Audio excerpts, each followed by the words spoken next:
This week marks 20 years since a tugboat hauling 2 barges slammed into the I-40 bridge over the Arkansas River near Weber's Falls. Tonight, News 9's Dave Davis talks with 3 people who were there that day in this Oklahoma's own Originals report. Charlie 261 just received a call, I-40 east of Weber's Falls exit. My goodness, that collapsed section of the bridge.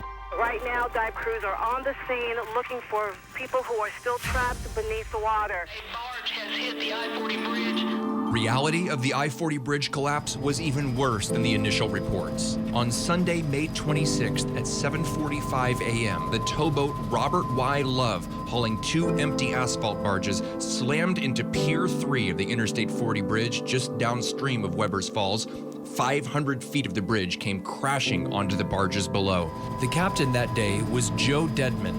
The official NTSB report shows he lost consciousness, possibly because of an abnormal heart rhythm while he was piloting the ship.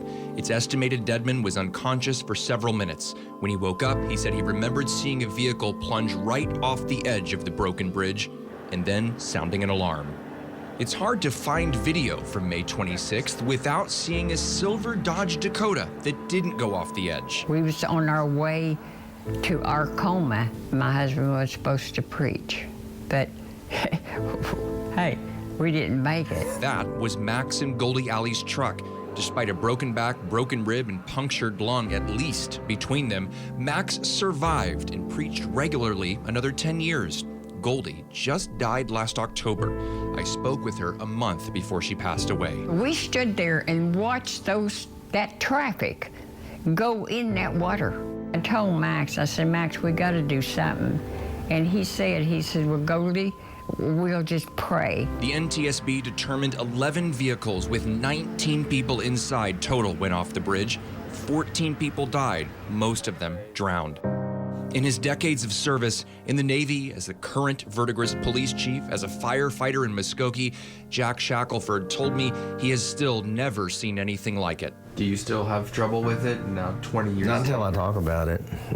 And I try not to talk about it. Shackelford's recall of the smallest details from those days he spent on the scene is razor sharp.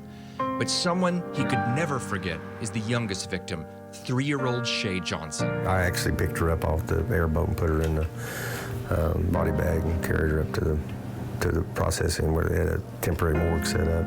Yeah, it was hard because I had a daughter about that time that was 3 years old, and it kind of hit home.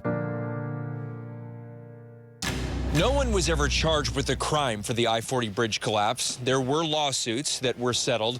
I asked Chief Shackelford and the former mayor if they think justice has been done. That's really hard for me to say because I really don't understand why it happened. How can you put a price on people's lives? It's just, it's an accident's an accident, and being in this business, you deal with accidents all the time. It's just a tragic thing that happened. Try to go on. Before she died, Goldie would tell anyone who asked, and some who didn't, about how she believed God had saved her and her husband that day, and the terrifying ordeal taught her a lesson that she carried with her until the end. You better pray before that happens, because you don't think that happens so fast. Your life changes so fast. Dave Davis, Oklahoma's own News 9.